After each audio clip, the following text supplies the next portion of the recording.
أعوذ بالله من الشيطان الرجيم. بسم الله الرحمن الرحيم. قل لا يعلم من في السماوات والأرض الغيب إلا الله وما يشعرون أيان يبعثون بل ادارك علمهم في الآخرة بل هم في شك منها بل هم منها عمون. وقال الذين كفروا أئذا كنا ترابا وآباؤنا أئنا لمخرجون لقد وعدنا هذا نحن وآباؤنا من قبل إن هذا إلا أساطير الأولين. قل سيروا في الأرض فانظروا كيف كان عاقبة المجرمين ولا تحزن عليهم ولا تكن في ضيق مما يمكرون ويقولون متى هذا الوعد إن كنتم صادقين. قل عسى أن يكون ردف لكم بعض الذي تستعجلون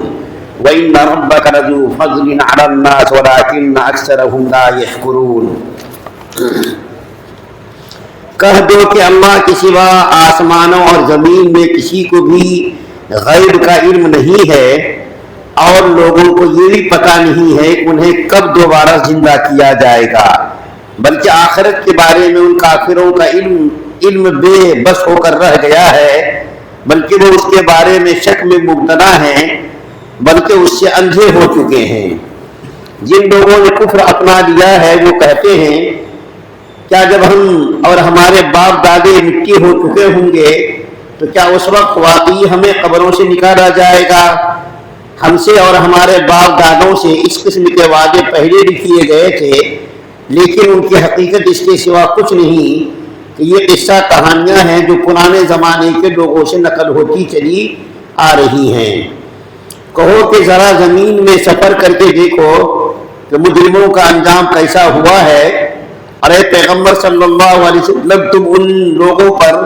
غم نہ کرو اور یہ جس مکاری کا مظاہرہ کر رہے ہیں ان کی وجہ سے گھٹن محسوس نہ کرو۔ یہ تم سے یوں کہتے ہیں کہ یہ وعدہ کب پورا ہوگا؟ اگر تم سچے ہو کہہ دو کہ کچھ بعید نہیں ہے کہ جس عذاب کی تم جلدی مچا رہے ہو اس کا کچھ حصہ تمہارے بالکل پاس آ لگا ہو، اور حقیقت یہ ہے کہ تمہارا پروردگار لوگوں پر بہت فضل کرنے والا ہے، لیکن ان میں سے اکثر لوگ شکر نہیں کرتے۔ سورہ نمل کی 65 سے لے کر کے 73 نمبر تک کی آیات آپ کے سامنے تلاوت کی گئی ہے۔ اصل میں ان آیات کا پس منظر کفار مکہ کا وہ اعتراض ہے جس کے بارے میں وہ لوگ کہتے تھے کہ قیامت کب آئے گی۔ کفار مکہ اور مشرکین کہتے تھے، نبی کریم صلی اللہ علیہ وسلم سے بار بار تقاضا کرتے تھے کہ قیامت کب آئے گی، قیامت کے بارے میں تم برابر ڈراتے رہتے ہو، بتاؤ ذرا قیامت کب آئے گی۔ تو اللہ تعالیٰ نبی کریم صلی اللہ علیہ وسلم کو خطاب کر کے فرماتے ہیں قیامت کا علم صرف اللہ کو ہے، زمین و آسمان کے غیب کا علم صرف اللہ کو ہے اور کسی کو بھی نہیں ہے۔ آسمانوں میں کیا ہو رہا ہے، زمین کی تہ میں کیا ہو رہا ہے، دنیا کے اندر کتنی مخلوقات ہیں، سوراخوں میں چوٹیاں ہیں، سمندر کی تہ میں مچھلی ہے، کیڑے مکوڑے ہیں، ساری چیزوں کا علم اللہ تعالیٰ کو ہے۔ اس کو کہتے ہیں غیب، غیب کا علم۔ غیب کس کو کہتے ہیں؟ جو چیز وجود میں نہیں آئی یا وجود میں آ چکی ہے لیکن اس کا علم مخلوق کو نہیں ہے، لیکن تمام چیزوں کا علم جو کچھ ہو چکا، ہو رہا ہے اور جو کچھ ہونے والا ہے،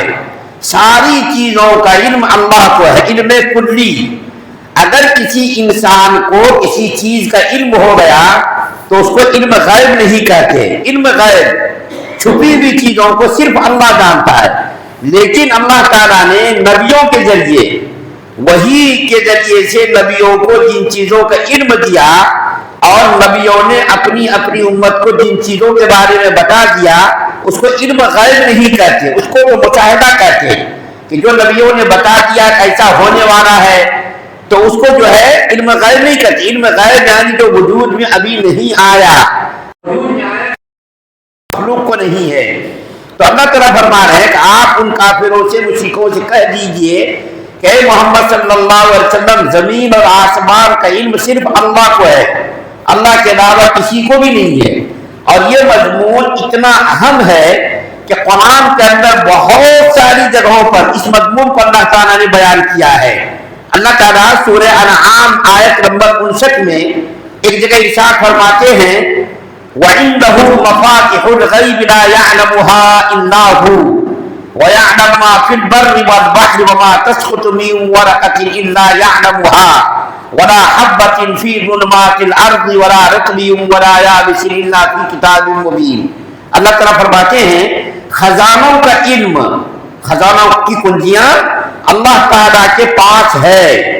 کسی کو بھی اس کا علم نہیں ہے۔ اور درختوں سے جو پتے گرتے ہیں ان درختوں کے پتوں کے گرنے کا بھی اللہ کو علم ہے، کبھی پتا کتنا گرا، کتنا گر چکا ہے اور کب گرنے والا ہے، کس وقت گرنے والا ہے۔ اور کوئی جو ہے زمین کے اندر اندھیریوں میں، تاریکیوں میں کوئی چیز ایسی نہیں ہے جس کو اللہ تعالیٰ نہ جانتے ہو۔ تو اللہ تعالیٰ فرماتے ہیں کہ پتا گرتا ہے، درخت کے اندر حرکت ہوتی ہے، یا کوئی دانہ زمین کی اندھیریوں میں گرتا ہے، یا کوئی اور چیز گرتی ہے، ان تمام چیزوں کا علم اللہ تعالیٰ کو ہے۔ ایک جگہ اللہ تعالیٰ سورہ لقمان کی آخری آیت میں فرماتے ہیں ان اللہ عنده علم الساعة وينزل الغيث ويعلم ما في الارحام وما تدري نفس ماذا تكسب غدا وما تدري نفس بأي أرض تموت ان اللہ علیم خبیر، کہ 5 چیزوں کا علم صرف اللہ کو ہے۔ اللہ نے ان 5 چیزوں کا علم کسی کو بھی نہیں دیا ہے۔ ایک ان میں سے کیا ہے؟ پہلی چیز، سب سے پہلی چیز یہ ہے کہ قیامت کا علم اللہ کو ہے۔ قیامت کے آنے میں کوئی شک و شبہ نہیں، قیامت آئے گی، قیامت کے آنے میں کوئی شک و شبہ نہیں، لیکن قیامت کب آئے گی یہ اللہ کے علاوہ کسی کو بھی معلوم نہیں ہے۔ اسی طریقے سے ماں کے پیٹ میں کیا ہے، بچہ ہے یا بچی ہے، کالا ہے یا کالی ہے، بد ہے یا نیک ہے، ان تمام چیزوں کو اللہ تعالیٰ جانتا ہے کہ ماں کے پیٹ میں بچہ ہے یا بچی ہے، یا ہوا بھری ہوئی ہے یا کچھ بھی نہیں ہے، ان چیزوں کو جانتا ہے۔ بارش کب ہوگی، وَيُنَزِّلُ الْغَيْثَ، بارش کب ہوگی اللہ اس کو بھی جانتا ہے، کسی کو بھی معلوم نہیں ہے بارش کے ہونے کا علم۔ قیاس اور اندازے لگاتے ہیں، ابھی کیا کریں گے، 3 دن بارش ہے، کبھی بارش ہوئی، اس کے بعد پھر دن بھر بارش بہت ہلکی پھلکی ہوئی۔ قیاس لگا رہے ہیں، اندازے لگا رہے ہیں، موسم کو دیکھ کر، بادل کو دیکھ کر، ان چیزوں کو دیکھ کر قیاس لگا رہے ہیں، لیکن حتمی علم، یقینی علم صرف اللہ کو ہے کہ بارش کب ہوگی، کہاں ہوگی، کتنی ہوگی، اس کا علم اللہ کو ہے۔ اسی طریقے سے انسان کل کو کیا کمائے گا، اس کا علم اللہ کو ہے، کسی انسان کو بھی نہیں ہے۔ انسان کہاں مرے گا، اس کا علم بھی اللہ کو ہے، کسی کو بھی نہیں ہے۔ تو بہت ساری چیزوں کا اس ترقی یافتہ دور میں، جبکہ سائنس اور ٹیکنالوجی نے اتنی ترقی کر لی ہے، اتنی ترقی کر لی ہے کہ زمین کی تہوں میں چھپی ہوئی چیزوں کو نکالنے کی کوشش کر رہے ہیں، آسمانوں پر جانے کی کوشش کر رہے ہیں، چاند پر تو چلے ہی گئے، لیکن ابھی بھی دنیا کے اندر کتنی چیزیں ایسی ہیں جن کی حقیقت تک اور جن کی گہرائی تک انسان ابھی تک بھی نہیں پہنچ سکا ہے۔ تو اللہ تعالیٰ نے فرما دیا کہ محمد صلی اللہ علیہ وسلم آپ کہہ دیجئے کہ قیامت کا علم تو اللہ کو ہے، لیکن یہ کافر لوگ، ایک اور حدیث مجھ کو یاد آ گئی کہ نبی کریم صلی اللہ علیہ وسلم کی خدمت میں ایک مرتبہ جبریل علیہ السلام آئے، بہت لمبی چوڑی حدیث ہے، صرف اسی ٹکڑے کو میں بیان کرتا ہوں جو اس وقت میری بات سے متعلق ہے۔ وہ کیا ہے کہ حضرت جبریل علیہ السلام نبی کریم صلی اللہ علیہ وسلم کی خدمت میں آئے، اسی طریقے سے مجلس لگی ہوئی تھی، صحابہ کرام بیٹھے ہوئے تھے، اسی درمیان حضرت جبریل آئے اور آ کر کے انہوں نے نبی کریم صلی اللہ علیہ وسلم سے مختلف قسم کے سوالات کیے، من اسلام، من ایمان، اسلام کیا ہے، ایمان کیا ہے، اسی طریقے سے قیامت کب آئے گی۔ جتنے سوالات جبریل علیہ السلام نے کیے، نبی کریم صلی اللہ علیہ وسلم نے ان سوالوں کے جوابات دیے، لیکن جب حضرت جبریل علیہ السلام نے پوچھا قیامت کب آئے گی تو نبی کریم صلی اللہ علیہ وسلم نے فرمایا کہ جبریل علیہ السلام کو جتنا معلوم ہے اتنا ہی مجھے بھی معلوم ہے، یعنی قیامت کب آئے گی، آئے گی تو یقینی، اس کے آنے میں کوئی شک و شبہ نہیں، لیکن کب آئے گی تمہیں بھی معلوم نہیں اور مجھے بھی معلوم نہیں ہے۔ تو نبی کریم صلی اللہ علیہ وسلم نے لا علمی کا اظہار کیا۔ اس کے بعد جو آیات پڑھی گئی ہے ان آیات میں کفار کا یہ ضد اور ہردمی کو اللہ نے بیان کیا کہ وہ کم وقت لوگ کیا کہتے تھے کہ بس ہم تو اسی طریقے سے سنی سنائی باتیں سمجھتے ہیں، قیامت آئے گی قیامت آئے گی، ہمارے باپ دادا اسی طریقے کی باتیں کیا کرتے تھے کہ یہ قصے کہانیاں ہیں، اس کی کوئی حقیقت نہیں ہے۔ پہلے نبیوں نے بھی یہی کہا، اپنی اپنی قوم کو اپنی امت کو ڈرایا، لیکن قیامت آئی نہیں۔ نبی کریم صلی اللہ علیہ وسلم کو اللہ تعالیٰ فرما رہے ہیں کہ آپ ان مشرکوں سے کافروں سے کہہ دیجئے کہ تم زمین میں چلو پھرو اور چل پھر کر کے دیکھو کہ انکار کرنے والوں کا انجام کیا ہوا،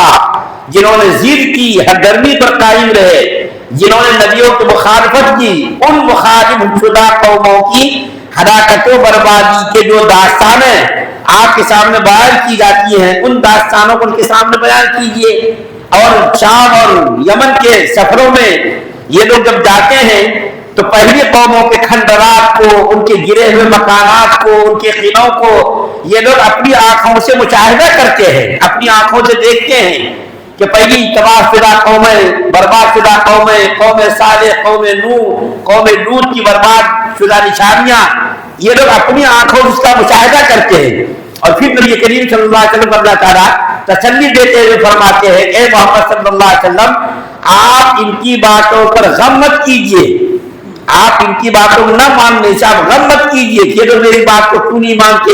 میری بات کو یہ لوگ کیوں نہیں سنتے، تو آپ ان کی باتوں پر دل کے اندر تنگی مت لائیے، غم مت کیجئے۔ یہ کم وقت لوگ اگر نہیں مانتے تو مت ماننے دیجیے، آپ کا اس میں کوئی نقصان نہیں ہے، آپ کا نصیب کام ہے پہنچا دینا، آپ ان کو پہنچا دیجیے۔ اگر یہ لوگ نہیں مانتے تو مت ماننے دیجیے، آپ کا کوئی نقصان نہیں ہوگا۔ اور یہ لوگ جو کہتے ہیں وَيَقُولُونَ مَتَىٰ هَٰذَا الْوَعْدُ إِن كُنتُمْ صَادِقِينَ کہ کب قیامت آئے گی، قیامت آنے کے بارے میں یہ جلدی مچاتے ہیں کہ قیامت کب آئے گی، اگر تم سچے ہو۔ یہ لوگ کہتے تھے کہ قیامت کب آئے گا بتاؤ، اگر تم اپنی بات میں سچے ہو تو آپ کہہ دیجیے تم جن چیزوں کے بارے میں جلدی مچا رہے ہو وہ چیز آنے والی ہے، اگر اس کا علم ہمیں نہیں ہے تو اس کا یہ مطلب نہیں ہے کہ قیامت نہیں آئے گی۔ نبی کریم صلی اللہ علیہ وسلم کو اگر اس کا متیقن علم نہیں ہے، یقینی علم نہیں ہے کب آئے گی، اس کا یہ مطلب نہیں قیامت نہیں آئے گی۔ قیامت کے آنے میں کوئی شک و شبہ نہیں، آئے گی قیامت، لیکن اس کا علم اللہ کے علاوہ کسی کو بھی نہیں ہے۔ اور وہ لوگ کہتے تھے کہ جب ہم مر جائیں گے، مٹ جائیں گے، ہمارا جسم مٹی بن جائے گا تو پھر کیا اس کو دوبارہ انسان بنا کر کے اللہ تعالیٰ زندہ کریں گے، یہ لوگ انکار کرتے تھے۔ اور یہ مضمون بہت ساری جگہوں پر اللہ تعالیٰ نے بیان کیا۔ یہ کفار اور مشرکین کو آخرت کے اوپر یقین نہیں تھا، آخرت کو یہ لوگ مانتے ہی نہیں تھے، لیکن جتنی مکی صورتیں ہیں ان تمام صورتوں میں اللہ تعالیٰ نے عقیدہ آخرت کو بڑی شدت کے ساتھ بیان کیا ہے، توحید کو، رسالت کو اور عقیدہ آخرت کو بڑی شدت کے ساتھ بیان کیا۔ یہ لوگ کیا کہتے تھے کہ ہم مر جائیں گے، مٹ جائیں گے، ہمارا جسم مٹی بن جائے گا، کیا دوبارہ پھر اللہ تعالیٰ زندہ کریں گے؟ یہ لوگ اس کو محال سمجھتے تھے کہ مرنے کے بعد پھر مٹی ہونے کے بعد اللہ تعالیٰ کیسا انسانوں کو پیدا کریں گے دوبارہ۔ تو اللہ تعالیٰ نے بہت ساری جگہوں پر اس کو بیان کیا کہ آپ ان سے کہہ دیجئے کہ جو خدا پہلی مرتبہ تم کو پیدا کرنے پر قادر ہے وہی خدا تم کو دوبارہ زندہ کرنے پر بھی قادر ہے۔ تو مکی صورتوں میں اللہ تعالیٰ نے تین مضمون کو بڑی ہی شدت کے ساتھ بیان کیا، عقیدہ آخرت، رسالت اور توحید۔ ان تین چیزوں کو بڑی ہی شدت کے ساتھ اور بڑی ہی سختی کے ساتھ بیان کیا ہے۔ ان تمام آیات میں جو اللہ تعالیٰ نے بیان کیا اس کا میں نے خلاصہ آپ کے سامنے بیان کیا۔ اللہ سے دعا ہے اللہ ہم سب کو سننے زیادہ عمل کرنے کی توفیق عطا فرمائے۔ سبحان اللہ و بحمدہ، سبحانک اللہم و بحمدک و نشہد